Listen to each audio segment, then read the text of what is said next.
Ритка. Ох, забравих си шапката. Биби, дай ми шапката. Стаята на стола е.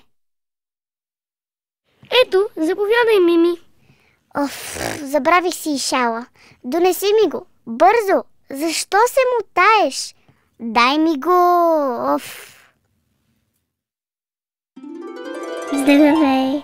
Мими, стъгува ми се, че забрави и мен. Теб? Аз дори не знам как се казваш. Аз се казвам Благодаря и съм вълшебна думичка. Когато казвате името ми, всички стават по-добри. Да казваме благодаря отнема малко време, но в този кратък миг става вълшебство. Когато казваш името ми, аз съм най-щастливата думичка.